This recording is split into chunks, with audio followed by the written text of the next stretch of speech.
Bonjour chers téléspectateurs de TKRH TV, vous êtes nombreux en train de nous suivre en ce moment sur vos petits écrans.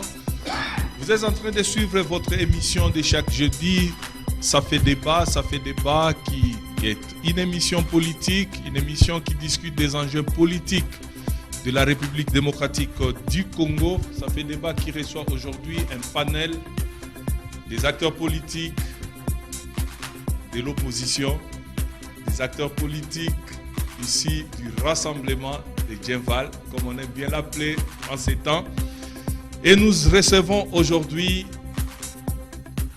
un groupe d'acteurs politiques. Nous allons commencer par le premier, qui est M. Gabin Ngoï, qui est secrétaire général de l'association Les Amis de Moïse Katumbi Tchapwe. Nous avons M. Didier Kilouloué, qui est le président de cette association des Amis de Moïse Katumbi Tchapwe. Il y a M. Aimé Moulumba, qui est un habitué de cette émission, qui fait partie de l'interfédéral de l'UDPS ici en Afrique du Sud. Il y a M. Folo Alona, qui est conseiller politique de l'association des Amis de Moïse Katumbi. Et à la fin, M. Bruno Katompa, président du MSP, MCP. Je m'excuse.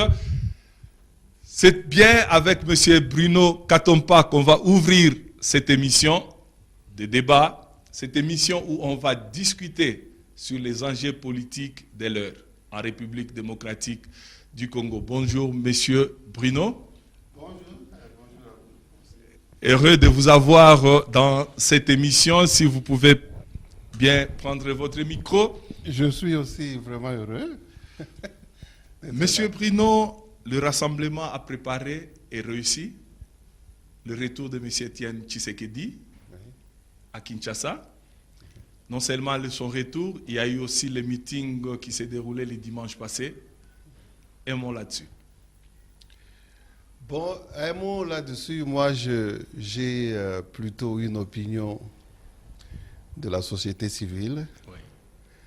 C'était un souhait depuis longtemps, c'était un vœu de voir les forces vives, surtout les forces de l'opposition, de se mettre ensemble pour pouvoir être en bonne position et réussir le pari devant les élections qui s'annoncent vraiment contestées, parce qu'on parle du troisième mandat, du glissement, les élections qui n'auraient probablement pas lieu. Et devant ces enjeux-là, nous, on pensait que la meilleure formule, c'était un front puissant. Un front commun de l'opposition. Oui, un front très fort de l'opposition pour faire la pression nécessaire et aider à ce que Kabila ne puisse pas manipuler les choses. Monsieur Aimé Moulumba, l'UDPS, où le rassemblement à travers l'UDPS et les autres a réussi le retour de votre président, soulagé après 2 ans en Europe. Il y a eu beaucoup d'eau qui a coulé sous les ponts, comme on le dit. Pour certains, c'était une personne qui était un cadavre ou qui était déjà voué au passé. Mais avec son retour, je crois que les vraies choses vont commencer. Pour nous, si ça n'a pas encore déjà commencé. Oui, puisque hier, il a reçu M. Periello. Oui. Donc, apparemment, ça a déjà commencé. Les contacts vont bon train et les fruits sont en train donc d'être récoltés. Monsieur Didier, on voit Moïse Katumbi entrer dans la danse, bien qu'il n'était pas à Djenval pour des raisons de santé, mais il a apporté tout son soutien au rassemblement. Pendant le meeting du 24, c'était le 27, du 27, le 31. Du 31, qu'est-ce que je suis en train de dire? Pendant le meeting du 31, le président Etienne Tshisekedi a même annoncé que M. Moïse était en route. Mais, fatalement, il n'est pas arrivé. Vous qui faites partie de l'association de M. Moïse Katumbi Tchapwe, qui est pratiquement la bouche autorisée ici en Afrique du Sud, pour nous parler de cela. Est-ce qu'on peut avoir la position officielle des pro-Katumbi par rapport à sa non-participation au meeting du 31? Effectivement, Moïse Katumbi Chapwe, il a participé au travers de ses représentants, au travers tous les amis de Moïse Katumbi qui étaient sur place. Oui, physiquement ou personnellement, il n'était pas là pour des raisons que vous connaissez. Son avion a été interdit d'atterrir à l'aéroport de Njili. Pour des raisons que tout le monde connaît. Il fait peur au gouvernement congolais. Et puis, comme vous connaissez Monsieur Moïse Katumbi Chapwe, il continue à mettre la pression afin que le gouvernement congolais accepte son atterrissage. Et nous croyons et nous le savons qu'il va atterrir, comme le président Tshisekedi l'a dit, qu'il est en route. Effectivement, il est en route. Il va rentrer dans son pays.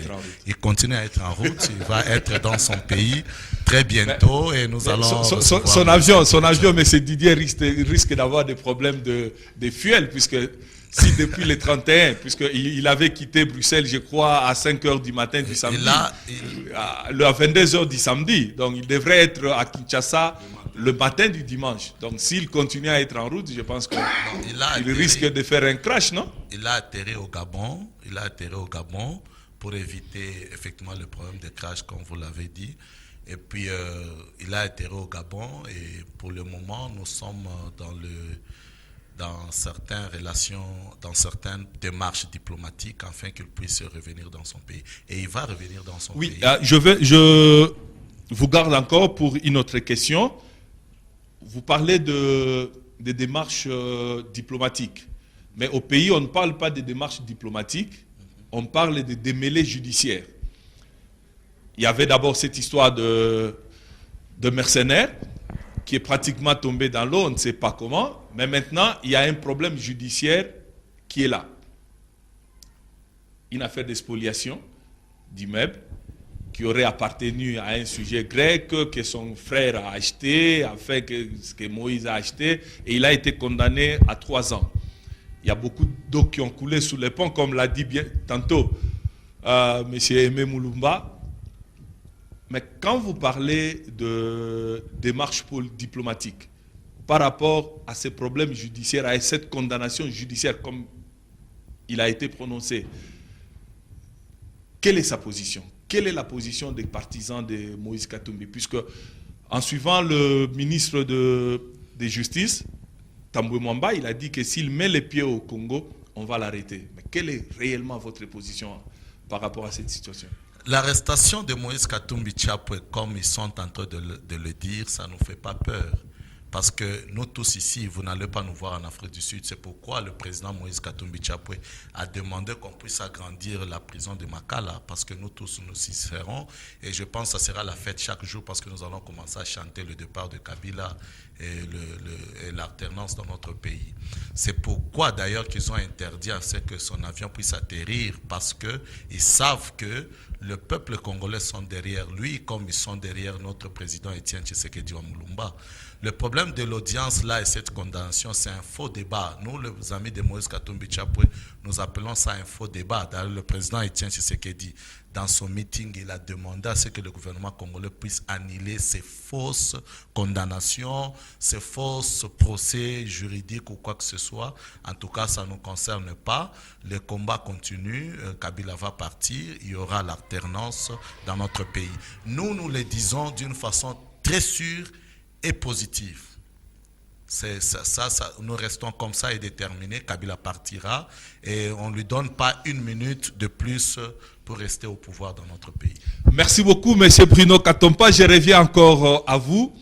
Ça a pris du temps pour que l'opposition comprenne qu'il faut faire front contre un parti ou un mouvement qui est très bien organisé, il faut le dire, la majorité présidentielle, qui est bien organisée, qui est bien implantée, qui a le moyen. Mais pourquoi ça vous a pris autant de temps pour pouvoir vous organiser? Quel a été le problème? Pourquoi ça a pris du temps au rassemblement? Oui. Il y a tous les partis politiques qui sont dans le rassemblement. Et je crois que donc vous faites partie aussi, je suppose, d'une manière ou d'une autre? Oui, implicitement, je fais partie de ce mouvement. Parce que c'était un élément très important. C'était un souhait, et on est vraiment content que cela arrive. Mais encore, il faut souligner 2 aspects. C'est la prouesse de Katumbi d'avoir réussi tout ce temps à être dans la mêlée avec Kabila et d'être sorti au moment opportun pour donner la chance du front tel qu'il existe aujourd'hui. D'un côté, je parlerai des prouesses politiques de Katumbi, mais de l'autre, je ne peux pas manquer de mentionner la grandeur dans le leadership du patriarche Tshisekedi, qui a surmonté tous ces... Vous savez, tous ces rumeurs, quand on dit quelqu'un qui vient de la majorité, qui doit joindre l'opposition, les autres peuvent parler de corruption, les autres peuvent parler d'un jeu pour ramener Kabila au pouvoir. Vous voyez que le patriarche a surmonté tous ces rumeurs et ces mauvaises pensées pour dire voilà la direction qu'il faut. Nous saluons. Vous parlez des rumeurs, M. Bruno. Oui. Vous parlez des rumeurs. Je vous reprends rapidement la parole et je la donne à M. Gabengoï. M. Gabengoï, c'est tout à fait anecdotal de voir que de tous ces temps ici, chaque fois qu'il y a quelqu'un qui quitte la majorité pour passer du côté de l'opposition, ça prend du temps, il est rejeté directement, il y a des problèmes. Il y a d'autres que je ne veux pas citer ici, qu'on n'a jamais accepté, malgré qu'ils sont dans l'opposition depuis tous ces temps ici, on ne les a jamais acceptés. On a accepté M. Moïse juste à cause de son argent, de son aura, puisqu'il est populaire. Qu'est-ce qui s'est passé au fait? En tout cas, merci pour la question, premièrement. Et je salue aussi les gens là qui nous suivent. Pour répondre à cette question, nous devons aussi nous référer à l'expérience que le peuple congolais a connue depuis les Zaïre. Nous avons connu l'Union sacrée radicale où il y avait quelques leaders qui étaient là-bas et plus tard qui ont travaillé avec Mobutu comme Premier ministre, entre autres Bouzakar Libonde. Il était de l'opposition, ils nous ont fait chanter avec les autres et à la fin ils ont travaillé avec. C'est suite à ça maintenant le peuple s'est donné à une méfiance. Nous nous sommes dit cette fois-ci, on a tant souffert et nous avons besoin d'un monsieur très sérieux. Et c'est dans l'expérience et l'histoire de M. Moïse Katumbi, les gens doivent comprendre que lui, il s'opposait à tout ce qui était mauvais. Bien qu'il était dans l'AMP, mais il disait non. Et il était la première personne. Mais il était le seul à savoir qu'il disait non, puisque de toutes les façons, il était là. La seule manière de dire non, c'est de démissionner, je pense. Quand on n'est pas d'accord avec la politique de la majorité, on démissionne. On ne dit pas non tout en restant dedans pendant 8 ans et brusquement, quand les navires chavirent, vous vous dites non, on laisse tomber. Ce que nous devons comprendre, c'est quoi? M. Moïse ne soutenait pas le pouvoir, mais il soutenait le programme du pouvoir. C'est-à-dire le programme était ce que nous luttons aujourd'hui. Il y a l'alternance dans son message que tout le monde voit. Il réclame à ce qu'il y ait élection, qu'il y ait changement de président. Il y a l'unité que nous voyons aujourd'hui. Il y a le développement que lui il a démontré avec le peu de pourcentage de budget qu'on lui remettait quand il était encore gouverneur. Donc c'est quelqu'un comme ça. Il a prouvé la basse classe de la RDC, que je suis capable aussi de faire quelque chose pour la RDC. Et par ses recherches, quand il avait démissionné, M. Moïse avait dit c'est lui qui est prêt à me recevoir et à travailler avec lui. Pour le changement du Congo, je suis prêt. Et il a démontré ça. Quand il a quitté, il est allé humblement voir le président Étienne Tshisekedi. Donc il a reconnu sa valeur, il a reconnu ses capacités pour le changement et le développement de notre pays. Et il est allé, le message est passé. Le père a eu le temps d'écouter son fils et il a eu le message. Et voilà, maintenant, nous sommes en cours pour le changement. Merci beaucoup, merci M. Gabengoï. Je reviens à M. Aimé Moulumba. Le rassemblement a récusé totalement M. Dem Kodjo, qui est le facilitateur du dialogue congolais. Maintenant, c'est l'impasse totale. Apparemment, on part d'un blocage à un autre. Il y avait un blocage par rapport à certains préalables. Et maintenant, vous avez complètement coupé les ponts avec M. Dem Kodjo. Mais dans l'entretemps, ce qui est bizarre, dans la position de l'opposition ou du rassemblement, vous récusez celui qui veut vous amener au dialogue, mais vous exigez que les élections soient organisées dans le délai. Mais dans l'entretemps, pour aller aux élections, vous avez besoin d'aller au dialogue. Qu'est-ce que vous voulez en fait? Bon, nous avons été clairs. La crise qui a été créée en RDC, c'est une crise artificielle créée par les kabylistes pour se maintenir au pouvoir par des manœuvres dont nous sommes aujourd'hui en train de vivre. Nous sommes arrivés au point où nous nous sommes dit, nous ne pouvions pas aller par la voie autre que par la voie républicaine qui est le dialogue pour arriver à trouver un différend. Or, chaque fois qu'il y a problème, cela nécessite un médiateur qui doit faciliter réellement, qui est un dialogue dans le sens qui est une solution dont le peuple a besoin. Mais pour le cas, nous avons trouvé que M. Kodjo, au lieu de faire la facilitation, il est plus kabyliste, comme l'a dit. Voilà. Donc il s'est mis plus kabyliste, il est devenu lui-même. Mais donc, vous l'avez reçu. Oui, on lui a donné, on lui a fait confiance. Tout ce temps ici, vous ne saviez pas qu'il était... Non, mais c'est quelqu'un qui est... Apparemment, M. Bruno Katumba débattu. Oui. Vous savez, la politique congolaise, elle nous réserve des surprises. Mais est-ce qu'on doit considérer cela comme des surprises? Parce qu'on connaît la manière, le caractère de nos politiciens. Il n'y a pas longtemps, beaucoup de partis, même ceux qui ont manqué le rendez-vous de Genval, ne juraient que contre le dialogue. Aujourd'hui, ces mêmes personnes qui juraient contre le dialogue, le facilitateur est là, le rassemblement, il se prépare pour le dialogue. Avant que les conditions soient respectées, ceux qui étaient contre le dialogue envoient déjà des délégations pour voir le facilitateur. Donc vous voyez cette hypocrisie. Mais M. Bruno, je ne vous coupe pas la parole. Ceux dont vous parlez, ils font partie du rassemblement. Puisqu'ils étaient au meeting du 31. C'est la preuve que déjà il y a des fissures, il y a déjà des fissures au niveau du rassemblement. Qui sont au rassemblement, qui sont partis. S'il vous plaît, parce qu'on remarquera que ces mêmes personnes n'ont pas été au rassemblement. Sinon, il y a eu... Mais ils ont envoyé... S'il vous plaît, leur plateforme a envoyé des délégués. Il n'y a pas eu de délégués. C'est-à-dire...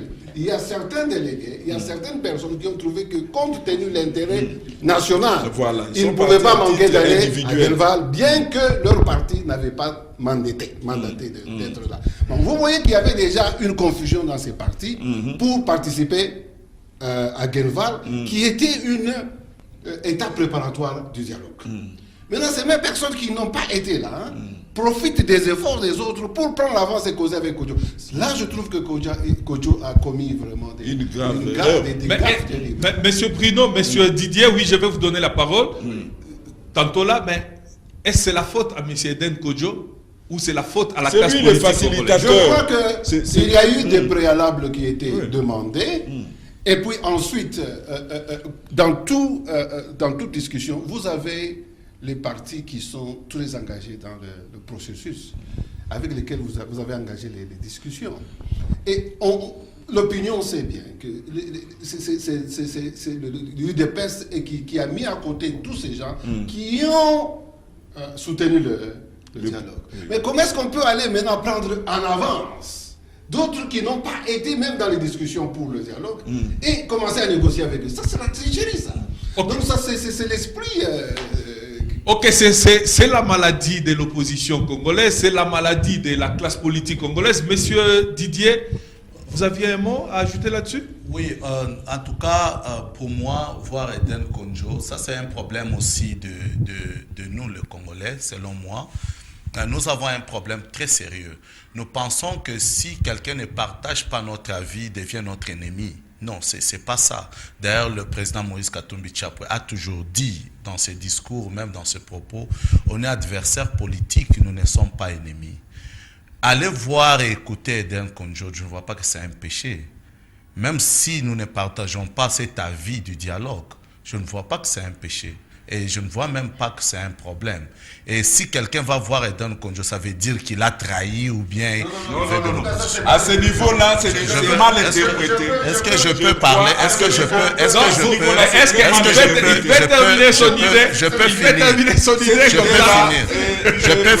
Je peux finir. Le problème du dialogue avait deux volets.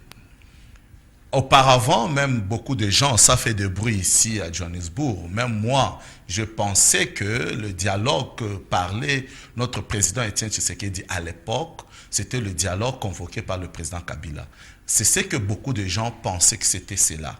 Alors qu'aujourd'hui, tout le monde a compris que la raison reste la raison, que le président Tshisekedi reste très sage, que ce n'est pas le dialogue convoqué par le président Kabila, c'est par l'article 2277 de la Nations Unies, dont le dialogue, tout le monde est content maintenant. Tout le monde a vraiment un terrain d'entente commun. Alors, il n'y a pas de dire... Mon problème à moi, monsieur Didier, ce n'est pas surtout sur le dialogue, mais maintenant, mon problème, c'est... La facilitation. Cette facilitation. Vous récusez la facilitation. S'il vous plaît, vous récusez la facilitation qui vous amène au dialogue, mais vous voulez des élections dans le délai. Est-ce que ce n'est pas quelque part de la mauvaise foi politique? Non, ce n'est pas de la mauvaise foi. D'abord, notre constitution reconnaît la concertation, c'est-à-dire que les gens peuvent se mettre ensemble et parler parce qu'il y a une crise politique.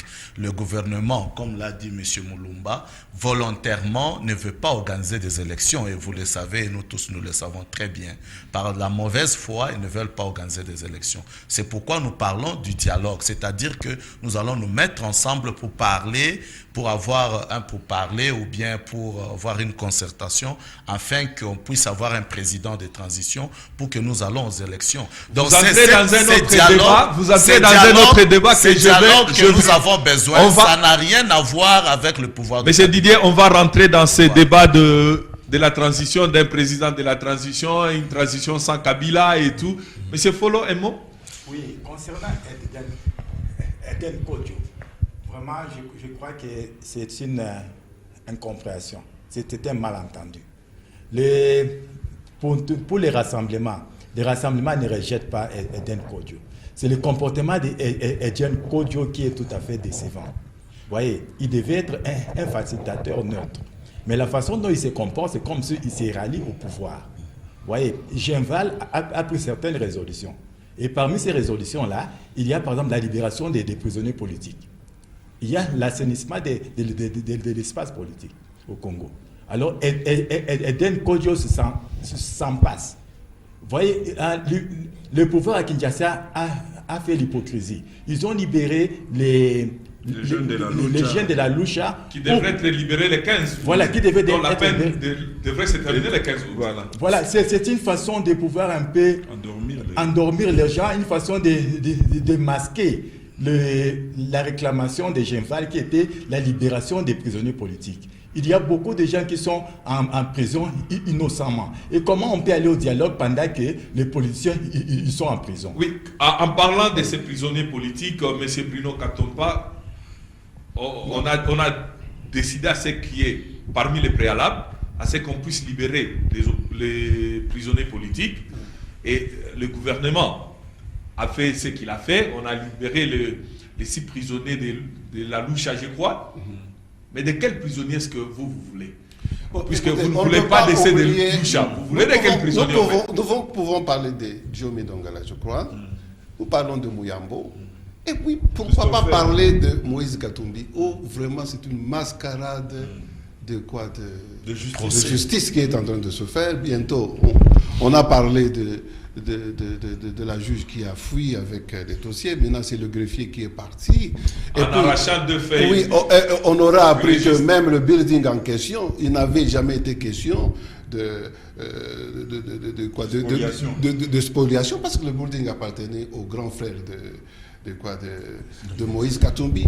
Alors, moi, ça c'est une chose. Mais je voulais revenir sur un aspect que mon frère a souligné là-bas.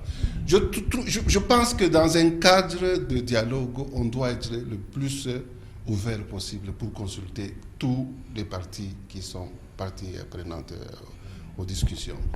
Mais il y a aussi des procédures et des règles qui peuvent inspirer la confiance des uns et des autres. Surtout quand on va au dialogue. C'est un terrain où on doit inspirer la confiance et donner la crédibilité à ces discussions-là. Bon, maintenant, mon regret sur ceci, ce n'est pas mal que ces gens soient partis à voir Kodjo. ou qu'il soit parti voir même consulter Sassou Nguesso, comme je l'entends dire. Bien que moi, je trouve aussi que Kodjo comme Sassou Nguesso, ça n'engage que moi. Comment un monsieur comme Sassou Nguesso, qui n'est pas un exemple de démocratie, qui a fait un référendum, il s'est maintenu par la force au pouvoir, comment ce monsieur peut être facilité, peut faciliter la crise au Congo? Je ne comprends pas. Et de là, donc, c'est pour simplement dire que je ne suis pas, pour la société civile, nous croyons qu'il faut un minimum de crédibilité des personnes qui sont en train de diriger ces assises qui sont très importantes, mais il faut aussi crédibilité de la façon dont on procède pour faire les choses. Donc on doit quand même respecter certains préalables. Pour compléter, M. Bruno, je veux dire ceci. Qui dit dialogue nécessite solution. Vous ne pouvez pas être en train de chercher une solution en créant un problème. Kodjo constitue actuellement un problème. Pourquoi? Puisque faciliter le dialogue suppose mettre les gens qui sont opposés autour d'une table. Or, les gens qui sont opposés, nous avons dit, nous, de l'UDPS, dans les rassemblements de l'opposition, en face de ceux qui sont au pouvoir, qui ont mal géré, qui ont un bilan négatif, qui doivent normalement répondre de leurs actes. Au lieu que nous puissions les régler par des voies violentes, allons-y autour d'une table. Et il y a des préalables, comme nous le disons. Tant que ces préalables n'ont pas été respectés, Kodjo a, le jour même de l'arrivée de notre président, a préféré convoquer la commission préparatoire du 30 pour que les gens n'aillent même pas accueillir le président. Vous voyez déjà qu'il a les couleurs. Merci beaucoup, monsieur Aimé Mouloumba. Nous allons passer à un autre débat. Je vais en profiter pour saluer mon ami Kempes Kabundi qui est de l'autre côté de la régie. Il y a un problème. Nous sommes tous d'accord que dans les délais constitutionnels, il est difficile d'organiser les élections. Ce qui veut dire que nous devons passer par le dialogue. Mais quand le rassemblement exige que les élections soient organisées dans les délais constitutionnels, c'est juste une pression de plus que le rassemblement veut mettre sur le pouvoir en place, tout en sachant que cette optique n'est pas possible, ou c'est juste vous voulez mettre la population dans la rue. Qu'est-ce que vous voulez en fait, Monsieur Didier? Oui, techniquement c'est possible. Nous restons optimistes que les élections Quand vous dites techniquement c'est possible, cela veut dire que pour révisiter les fichiers électoraux, il faut pratiquement 16 à 18 mois. Non, là c'est faux. Non, je peux donner un élément, si vous permettez. Ok. Vous savez, les évêques, les laïcs catholiques, ils ont eu des discussions, ils ont eu une convention. Ils ont fait une proposition qui est élégante de mon côté. Vous organisez juste les élections présidentielles. Vous organisez. Prenons un exemple. La façon dont je vois leur suggestion, je la prends dans ce contexte. Un contexte où vous avez un pays qui vient peut-être de la guerre, ou parce que la façon dont le Congo est dirigé, c'est comme s'il a été en guerre partout. Donc on n'a pas pu faire le recensement pendant 16 ans. C'est l'incompétence et la trahison. Donc ce sont des choses qui devaient être punies. On ne pouvait même pas donner la chance à ce monsieur de dialoguer avec nous parce qu'il a failli. Mais néanmoins, vous devez quand même lui donner les bénéfices du doute. Néanmoins, on a guerre de M23, il y a eu toutes ces guerres ici. On a cru à sa bonne foi. On a cru à sa bonne foi. Je peux être dans la peau de Moïse Katumbi. J'ai cru aussi à cette bonne foi parce que nous avons eu quand même les premières élections et les deuxièmes élections. On a cru que vraiment cette fois-ci, le pays, depuis 1960, on a la chance d'avoir une transition démocratique. Mais tout ça, c'était vraiment du mensonge. Donc l'homme a prétendu alors qu'il avait d'autres ambitions. Donc nous venons de réaliser. C'est pourquoi moi je félicite en tout cas ceux qui étaient dans le bateau majorité présidentielle et qui ont compris qu'il faut se mettre du côté de la majorité populaire, pas la majorité présidentielle. Je salue en tout cas le courage. D'une manière précise, est-ce qu'il est possible d'organiser des élections dans les délais? Oui. Toutes les élections ou juste l'élection présidentielle? Présidentielle. Puisque les autres élections, au niveau secondaire peuvent suivre, ce n'est pas un problème. Mais la Constitution a fixé un délai pour les élections présidentielles qui, le 19 septembre, techniquement parlant, c'est la date butoir qui est censée contenir... Mais comment est-ce que vous allez organiser ces élections? D'autant plus que vous avez déjà près de 2 millions de nouveaux majeurs qui sont là, qu'il faut recenser. Vous avez près de 2 ou 3 millions de morts. Permettez, j'ai besoin d'une réponse technique qui va éclairer la lanterne de nos téléspectateurs qui sont en train de nous. Pas une réponse politique, vraiment une réponse technique. Ça, c'est pas politique, oui. C'est technique la suggestion que j'ai oui. donnée. Je reprends seulement les suggestions données par les laïcs catholiques. Oui. Ils ont dit, comme le pays est venu comme de la guerre, alors nous commençons, c'est comme si on faisait la première fois les élections chez nous. Donc on organise les élections. On fait d'une pierre deux coups. Tout le monde vient aux élections, on vous enregistre, on fait l'enrôlement le même jour. Et puis, on a résolu le problème pour toujours et même pour les prochaines élections. Ce que le gouvernement a démontré la mauvaise foi et a échoué de le faire depuis 2006. Donc c'est la mauvaise foi. Donc dans les calculs, c'était se maintenir au pouvoir et tromper le peuple congolais. Donc la solution est là. Actuellement, les c'est déjà une piste de solution, M. Bruno Katomba. Je crois que c'est seulement de cette manière qu'on peut aider le pays à aller de l'avant. On n'est pas là pour s'insulter, mais on est là pour apporter des pistes de solutions qui doivent aider ce pays qui a été pendant plusieurs années, pendant plusieurs décennies martyrisé de sortir de son auberge. Oui, qui prend la parole maintenant? Oui, monsieur. Merci. C'est pour compléter ce que tout le monde vient de dire sur l'organisation des élections dans le délai. Vous allez voir que s'il y a quelqu'un depuis qui a 2 mandats déjà, et il y a une institution qui travaille en sa faveur depuis tout ce temps ici, n'ont pas déclaré manque d'argent ou bien partout les histoires là. Donc on ne peut pas même lui donner encore une chance puisqu'il n'y a rien qui démontre qu'il va organiser les élections. Donc avec quelqu'un comme ça, comme la Constitution nous donne encore la chance de le faire partir. Donc nous sommes là-bas. S'il peut penser à lui-même et ces gens qui sont autour de lui, et même s'aider au plus vite que possible, ou bien amener même... Nous sommes dans un pays où nous avons quand même les intellectuels, il y a les universités et autres. Donc on ne peut pas nous minimiser jusqu'à ce point où nous voyons un politicien parler à la place de la CENI. Non, c'est pas normal. On appelle ça, c'est une commission indépendante. Mais comment est-ce qu'un politicien, quelqu'un du pouvoir peut prendre la place et décider à la place du CENI?